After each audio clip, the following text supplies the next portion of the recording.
What if I told you Ottawa's housing market is about to be reshaped in ways most people don't even see coming? Forget prices, forget interest rates. The real story is in 5 hidden changes: a new arena, massive LRT push, zoning flips, parking rules gone, and even how many garbage bags you can toss out each week. These aren't headlines. These are game changers from a guy who's lived in Ottawa for over 40 plus years. And if you own, rent, or are an investor in Ottawa, you need to know how this all plays out. Let's start with LeBreton Flats and the Ottawa Senators Arena District. The Ottawa Senators and NCC have finalized a deal for 11 acres in LeBreton Flats. You'll see here an announcement came out on August 11th where Cyril Leader put out that the Ottawa Senators did a deal for an agreement of purchase sale for 11 acres in the LeBreton Flats area. The price, just over $30 million. This land sitting right by the Bayview LRT station. So LRT stands for Light Rail Transit. It is the future home of the new downtown arena for the Ottawa Senators and the Entertainment District. We're not just talking hockey though. We're talking about concerts, restaurants, retail, residential towers, and public spaces. The plan covers almost 29 hectares in total. It's absolutely massive. It's one of the most underused plots of land in downtown Ottawa, and arguably one of the hottest areas. And it's finally being reimagined. The impact on real estate? Well, tons. But to narrow it down, condos and rentals near LeBreton will see high demand. Neighborhoods like Hintonburg, Little Italy, and Centertown West are set to benefit the most. In fact, I'll give you a little case study. We just sold a property recently off Preston on a street called Oak, nice little dead-end street. And that property just shot through the roof. The data suggested the value is around $850,000. We put it on the market. We had multiple offers. It sold for $965,000. Why? Well priced, great location, but the future upside of how the redevelopment area around LeBreton will impact that value. Also, we're seeing commercial leases and land values that are already moving up, just like that case study off Preston. Developers and investors are circling around and having this have a hot spot for their next purchase. Bottom line, LeBreton Flats is about to transform from dead space into a destination hub. Number 2, the O Train Stage 2 expansion, including the airport link. So this is the Stage 2 analysis. I'm going to open up our map here. So this is how it's actually going to look. So we have the southern tip coming down here, Corsa Italia, Dow's Lake, Walkley, all the way to Beausville and Leitrim Road. This is going to pick up right near the airport, which is going to be fantastic. And then we have the east line all the way out to Orleans, so Trim Road east.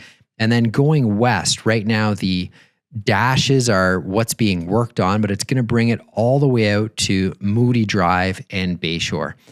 In terms of timelines, just scrolling in so you can see, the east extension is open now.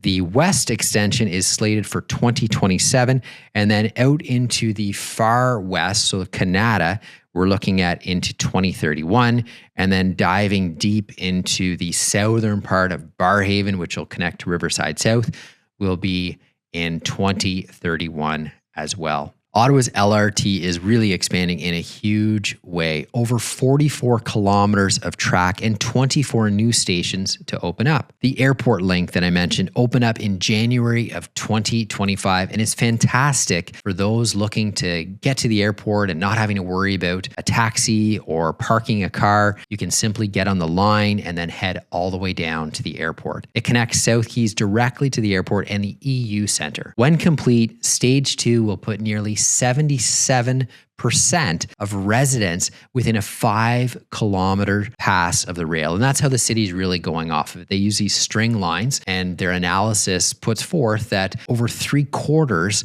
of the Ottawa population will be within a 5-kilometer string line of the rail. That's a massive shift. What impact will that have on Ottawa real estate? Well, homes and condos near new stations can see a 15 to 30% increase in value. Neighborhoods like Orleans, Riverside South, Barhaven, Algonquin College are zones that will suddenly be better connected. Developers are lining up for transit-oriented projects, condos, townhomes, and mixed-use buildings near these LRT stations. And for renters, they'll have fast commutes, more options, and less reliant on cars and parking. Transit doesn't just move people, it rewires the real estate map. Number 3, the major zoning overhaul. Ottawa is rewriting the zoning bylaw for the first time in decades. Draft 2 was released in March of 2025. See here, draft 2022,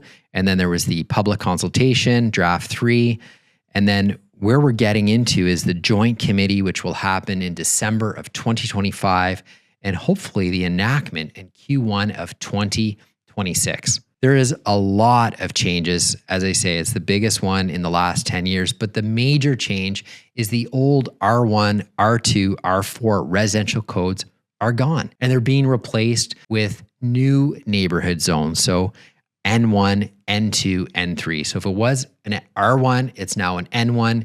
If it was an R2, now it's an N2. This is part of the official plan that runs out to 2046. The city even built a digital twin 3D planning tool to show how the neighborhoods could evolve. Key changes include allowing more multiplex and small apartments where only single family homes are allowed, encouraging more corner stores and mixed use in walkable areas, and adding more height and density near transit corridors, something that investors and developers are really looking for. If they can add more units on a plot of land, that increases their valuation. And eliminating parking minimums, which I'll expand on in a moment. Ultimately, the new official plan is looking after these 8 areas. So equity in zoning, housing choices, density, 15-minute neighborhoods. So they want you to be anywhere within 15 minutes. Climate change crisis, housing affordability, economic development, and population growth. So when they were looking at reviving and shaking up the official plan, these are the 8 segments that they were looking at. Another big change with the new zoning is for development. And you'll see on this slide here, under the old zoning bylaw, R1 would allow 3 units. Under the new zoning bylaw, the proposed N1 would allow 4 units. R2 would be 6 units, and R3, 3 units per townhouse lot. But this is where the height really changes, which you can put way more property on that plot of land once the zoning moves forward, which is going to be super attractive for investors and developers alike. The impact on real estate. Well, for homeowners, land may become more valuable if new density is permitted. For buyers, the neighborhood character will change. That quiet single-family streets could soon have triplexes or small apartments. For developers and investors, this is an opportunity. Infill, which is a word commonly used for if you buy a property, you demolish, and you infill, you add a larger property on top of that. So infill and small mixed-use projects are suddenly viable across the city. This zoning overhaul is a quiet but powerful engine for reshaping Ottawa's housing market. Number 4, parking minimums removed. Now, this is part of number 3, but it's, I think, so important that I wanted to add it in because it's not something commonly known in Ottawa. We are a commuting city, but as part of the new zoning overhaul, Ottawa has done away with mandatory parking minimums. That means developers no longer need to build a set number of spaces for each unit. Why does this matter?